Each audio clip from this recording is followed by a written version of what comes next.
मात्र 3 दिन शेष, फिर आपका 22 फरवरी को हिंदी का पेपर है। यदि आपने अभी तक कुछ भी नहीं पढ़ा हो, बस इतना तैयार कर लो जितना इस वीडियो में आपको बताया जा रहा है, तो आपके 70 में 65 नंबर बिल्कुल पक्के हो जाएंगे। आप वीडियो का एंड तक देखिए और जितना इसमें बताया जाए उसे अच्छे से तैयार कर लीजिए। सबसे पहले हम बात करते हैं गद्यांश की। गद्यांश बेटा आपको ख़ास तौर से 3 क्वेश्चन दिए जाएंगे, जो एक क्वेश्चन 2 नंबर का होगा। ख़ास तौर से आपको ये पाठ के तैयार करना है।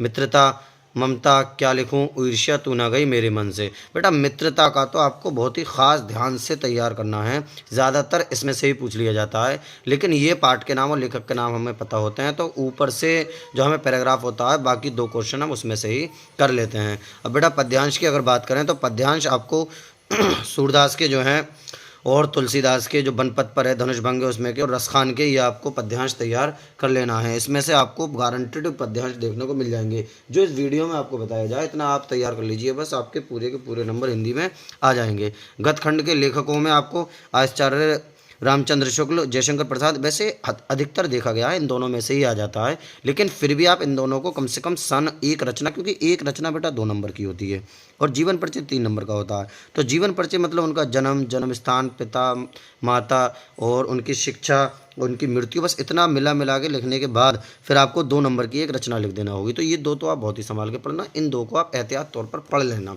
ठीक है। अब काव्य की अगर बात की जाए, काव्य में आपको 3-4 देखना होंगे। वैसे शुरू के 2 में से ही आ जाता है, 3 में से, लेकिन फिर भी ये 2 आप एहतियात के तौर पर देख लीजिए। एक रचना लिखना बेटा 2 नंबर होता है। ये एक जो लिखा पड़ा, जैसे सूरदास का हमने जीवन परिचय लिखा, फिर आखिर में लिखेंगे रचना सूर सारावली, बस 2 नंबर होगा उस चीज़ के। तो ये तो बहुत ही आसान टॉपिक होता है।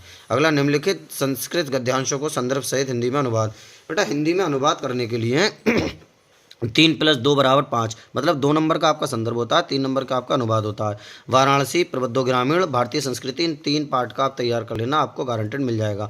आज शाम 7 बजे पूरी हिंदी लाइव इसी चैनल पर, पूरी हिंदी लाइव इसी चैनल पर महा मैराथन क्लास होगी। तो आप शाम को 7 बजे ज़रूर जुड़िए, जिससे कि आपको पूरी की पूरी पेपर जाकर सॉल्व करके आ जाएं। अगला क्या है, संस्कृत पद्यांश की बात या श्लोक की बात होती है। 2 नंबर का बेटा अनुवाद, 2 नंबर का संदर्भ होता है, 3 नंबर का अनुवाद। अनियोक्ति विलासा ये जीवन सूत्रावली में से आ जाता है। जीवन सूत्रावली में से तो डायरेक्ट प्रश्न पूछे जाते हैं कि तो अजित्व, इस तरीके से। मैं आपको शाम को 7 बजे लाइव ज़रूर आना, सब आपको पता चल जाएंगे। निम्नलिखित प्रश्नों के उत्तर संस्कृत में दीजिए। 1 + 1 = 2, यानी इनके जो प्रश्न हैं जो 1-1 नंबर के आते हैं। अब पूछते हैं तो 6-7 है, लेकिन हमें सिर्फ 2 के उत्तर देना होते हैं, तो हम इन पाठों के तैयार कर लेंगे। वैसे वीर वीरण पूज्यते और देशभक्त चंद्रशेखर, इन दोनों में से ही जो है आपको देखने को मिल जाएगा, लेकिन फिर भी कैन की वर्धिते में से एक क्वेश्चन आता है, इसमें काफ़ी ज़्यादा हैं, ये तो आता ही आता है इसमें से, ठीक है।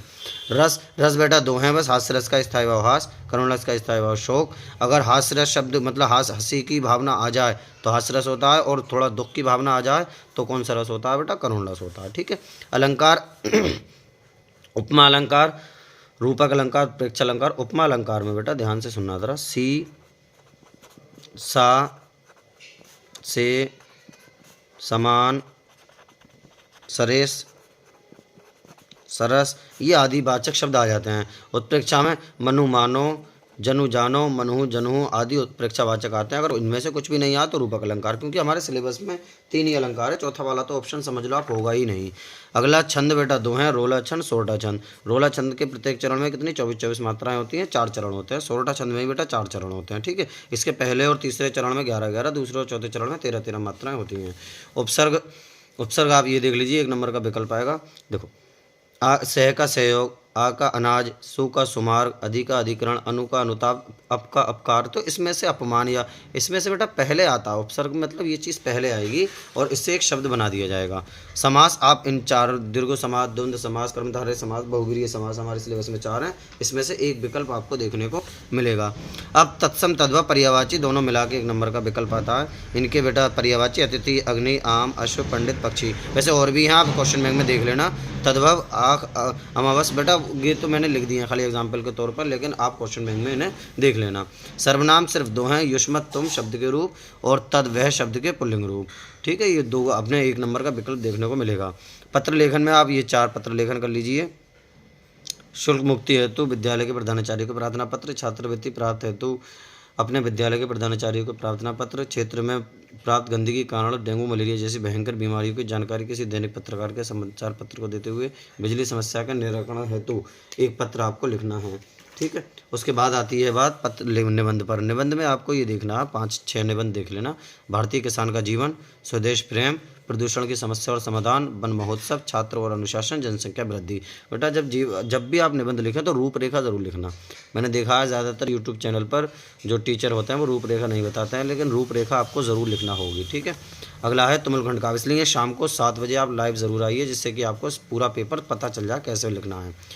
बेटा तुमुलखंड काव्य बदायूं ज़िले में है, आपके ज़िले में जो हो वो देख लेना। तुमुलखंड काव्य का आपको कथा संक्षेप देखना है, नायक देखना, नायक मतलब हीरो लक्ष्मण, और प्रतिनायक देखना है, प्रतिनायक का मतलब होता है मेघनाथ। तो इस तरह से इतनी चीज़ें आप अगर देख के चले जाते हैं तो आपके 70 में 65 मार्क्स बिल्कुल पक्के हो जाएंगे। आप कमेंट्स बॉक्स में बताइए कि आपको कौन सा टॉपिक अच्छे से तैयार करना है, और शाम को 7 बजे लाइव ज़रूर आइए।